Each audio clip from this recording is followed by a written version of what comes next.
Right there. There is speculation if East Africa and SADC will actively participate in the war in the Democratic Republic of Congo. SADC consists of countries that is South Africa, Malawi, and Tanzania.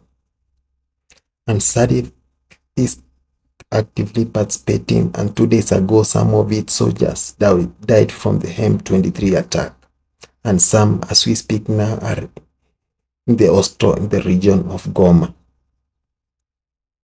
While SADC is in the ground, East Africa is covertly undemocratic. By East Africa, I mean Rwanda, that is judging from the satellite images that have been received in the past. And some of people are accusing Uganda of collaborating. But is that the real image? We go back to the story of the Congo War.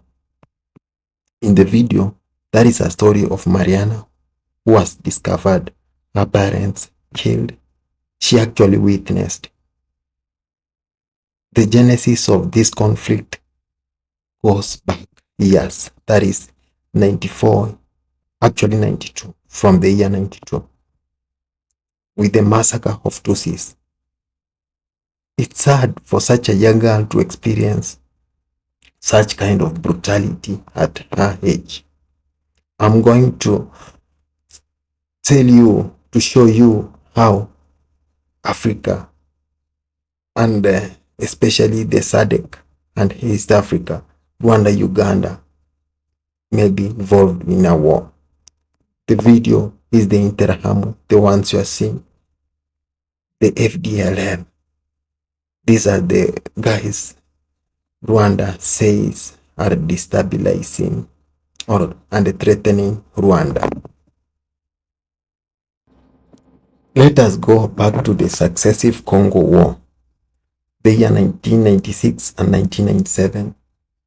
And also there was the second Congo War, which happened in 98 to 2003. It involved many countries of the region and many government and non-state armed groups.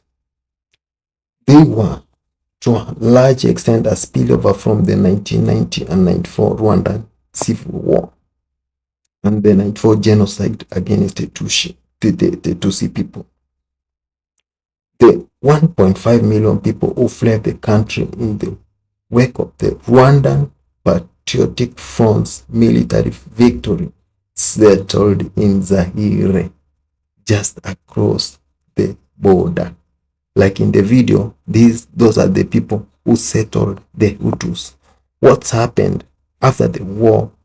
The military generals and the soldiers forced the Hutus to go out of Rwanda.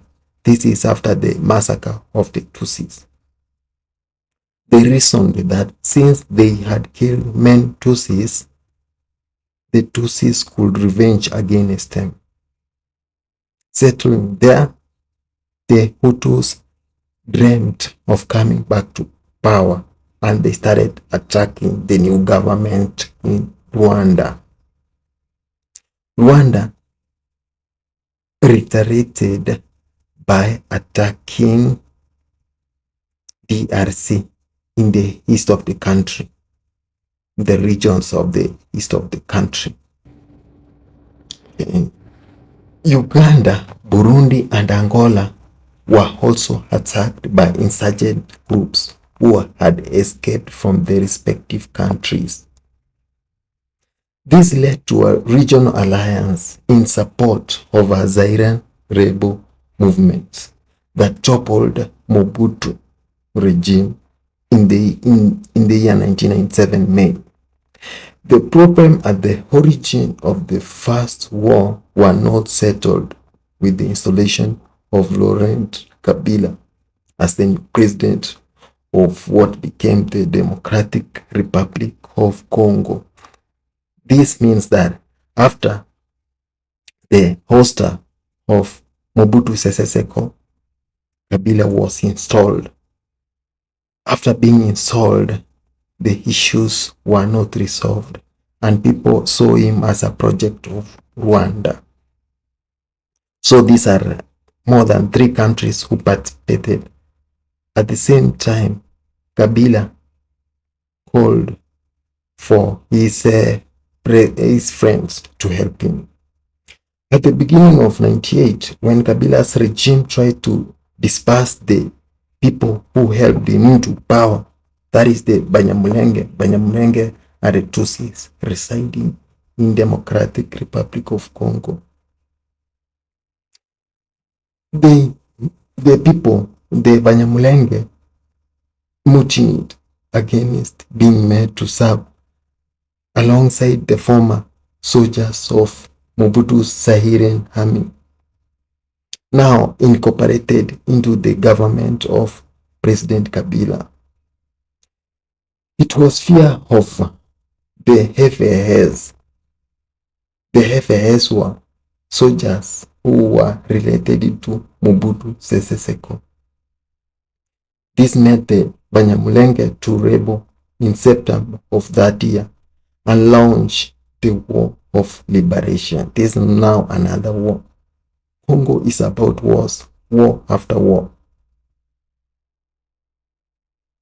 Now, only the mediation effort of James Kabarebe, this is the Minister of Security in Rwanda. Kabarebe was a Ugandan Rwandan who was then the FASA Chief of Staff. He helped in calming the situation at the time.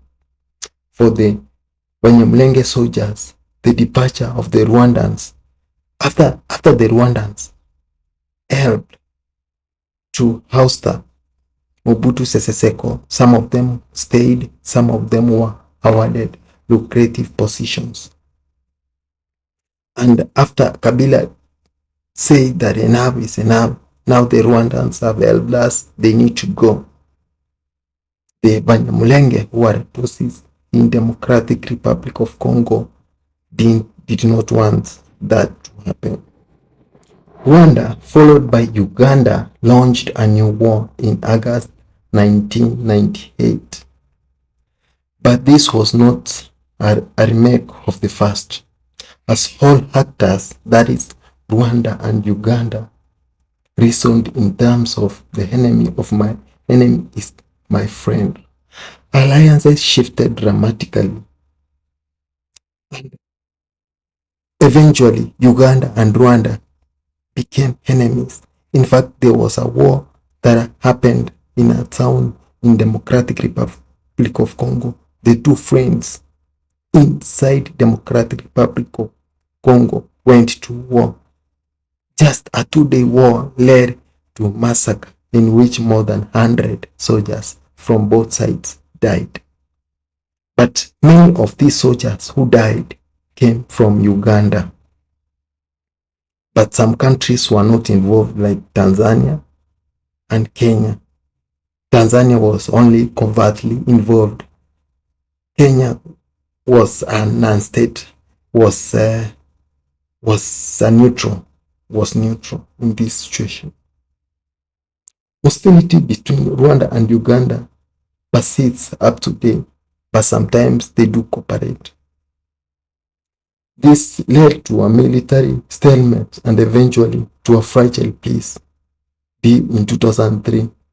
This imagined there in Democratic Republic of Congo. However, the main factors behind the wars have not disappeared.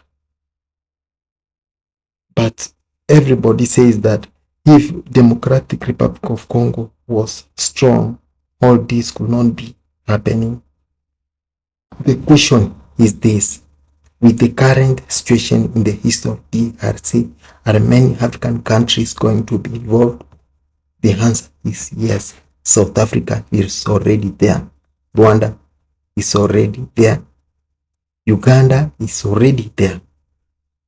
The answer is that Africa may be involved. Many African actors may be involved. We hope that it does not spill over to other countries.